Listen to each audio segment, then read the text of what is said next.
What's going on, everybody? If you follow me on any of my other social media accounts, or if you caught one of my last videos, you'll realize that this is officially done.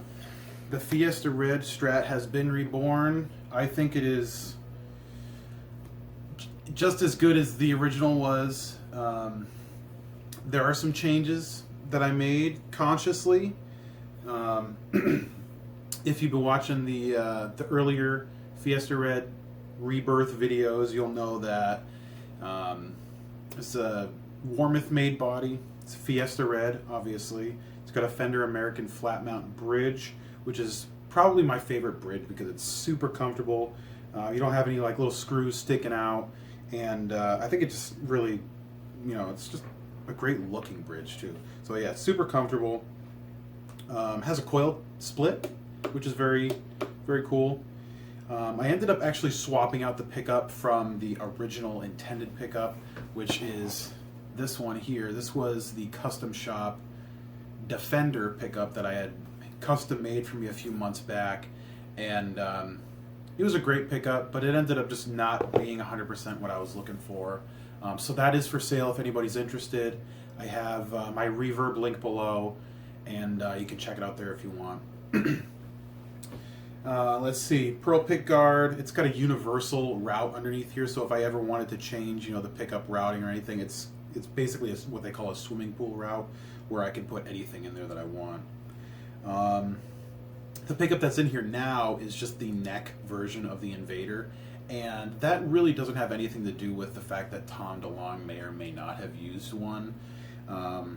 Basically, I've used the Bridge Invader for so long, for so many years, and in this guitar, especially as a contrast to the Les Paul that I have, I wanted something a little less output, but I still wanted it to be kind of fat and full sounding, and without going the custom shop route again, I think this was the best way to go because I really enjoy the look of the Invader and I wanted to keep that same aesthetic. So it's definitely all of those things. I would be very interested in checking out another version that I could make, maybe with a different magnet choice, like an Alico 2 or Alico 3, something very more, much more organic, something a bit more. I don't even know how to explain it. Something that's just not as compressed as a ceramic pickup might be. Something that might be a little more versatile, but for now I'm definitely happy with the choice that I made in swapping it out for the neck Invader. I haven't made a video on the updated neck, which is insane.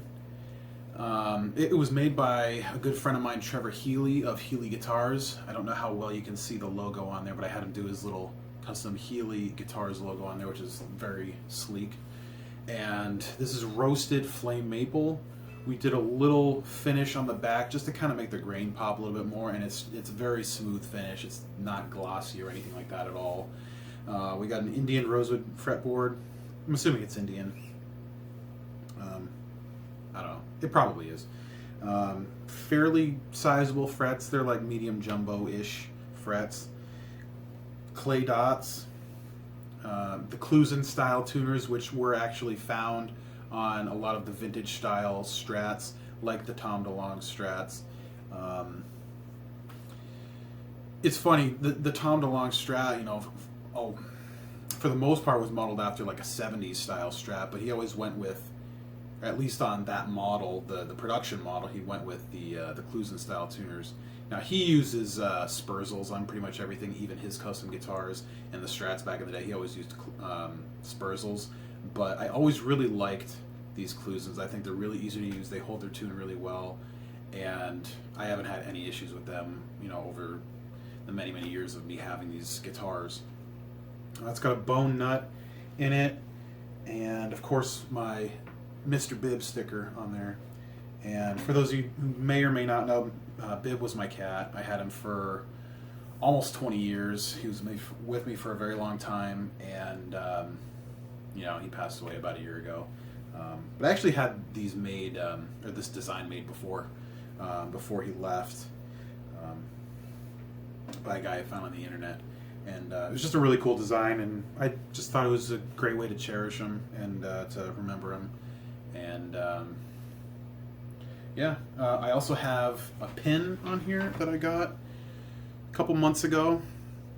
It's modeled after the Tom DeLonge Strat, and this was made by this guy I found. It goes by the company like Humble Homies. He does some other Tom DeLonge style pins. He's done some he's done some with the ES333 Gibson. He's done some pins that have nothing to do with music or whatever. He's done some stuff with the Travis Barker drum kit stuff. It's very cool. If I remember, I'll put a link below. He's got some cool stuff out there. And yeah, I mean, this really is just a killer guitar. I've been playing it pretty heavily over the past few weeks since I finally got it back. I actually just put this pickup in yesterday on Christmas Day, so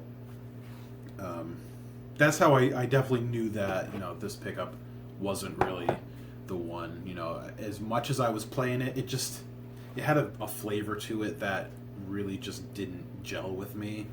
I'm definitely thinking it's the Alnico 8 magnet that I've never used before, and it's just something that I probably wouldn't choose in the future. It's interesting, and I'm glad that I had the option, or I'm glad that I had the opportunity to use one, because now I know that it's just really not my thing. But yeah, you guys will definitely be seeing more videos with this in the future. If you haven't heard, I have a Patreon now. It's a great way to get involved and see some of my content early. You will have the option of, you know, helping me pick my newer covers and lessons or whatever. So if you're interested in that, you know, definitely check that out in the link below. And if you have any questions at all on this guitar or any more guitars, you know, definitely let me know. I actually have a new build idea that I just kind of came upon very, very recently, and I'm excited about that. So stay tuned for that. It's going to be another Tom DeLonge style Strat. You know, I just can't get enough of these guitars. I really love them, and it's one that it's actually a guitar that I tried to emulate in the past, but didn't really do very well. And I'm excited to, you know, really do a proper version of it this time. And I don't know. We'll see what happens. I'm excited for that. So keep your eyes peeled for that. And yeah, like I said, if you got any questions, comments, anything like that, definitely leave them below, and I will answer the best I can. I'll see you guys later.